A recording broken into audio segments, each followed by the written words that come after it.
The SNP's IndyF 2 push received a crushing blow after an expert revealed that an independent Scotland would not be able to join the EU without a central bank. The SNP and Scottish Greens signed a power-sharing agreement which includes a commitment to hold a second referendum on Scottish independence within the next 5 years, and preferably by the end of 2023. The cooperation agreement says the two parties will work together to provide effective and responsible leadership for Scotland for the session of the Scottish Parliament, in the interest of Scotland, of the people who live in Scotland, and of future generations. The agreement states the parties will secure a referendum on Scottish independence within the current parliamentary session. The Scottish Conservatives have described the SNP agreement with the Greens to be a nationalist coalition of chaos.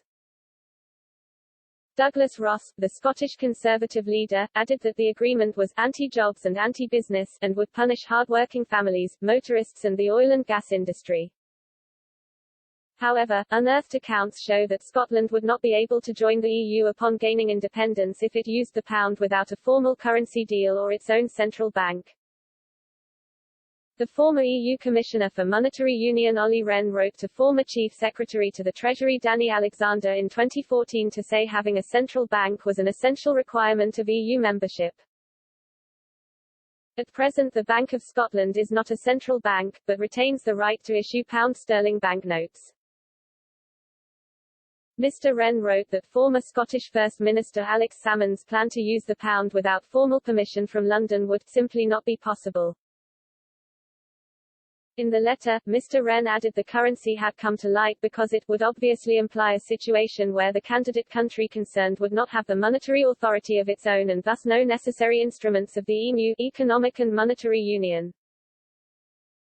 The EMU, launched in 1992, integrated EU economies with those that joined, choosing to coordinate economic policies and share a common currency, the euro.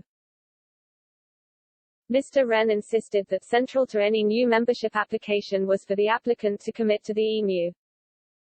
The SNP has given mixed messages on what currency an independent Scotland would use. In 2019 Megaseconds Sturgeon adamantly claimed the country would not be forced to adopt the euro if it joined the EU. Yet in April Foreign Affairs spokesman Alan Smith said the SNP totally accepted joining the euro if it allowed Scotland to gain EU membership.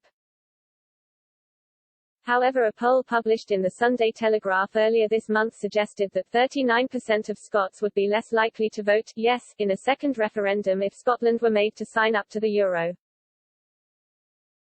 Professor David Blake told Express.co.uk earlier this month, the SNP want independence, so that it can become a colony of a new empire, the European Union. Joining the EU would mean Scotland joining the euro and giving up the pound. It would also mean a hard border with England with passports and customs checks.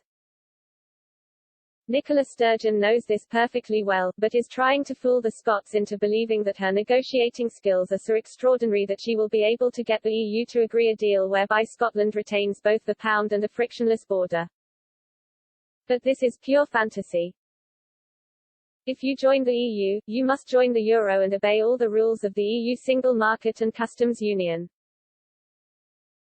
The poll, conducted by Redfield and Wilton Strategies, also found that of a sample of 1,000 adults 47% would vote to remain in the UK in a second referendum, while 44% would vote to leave.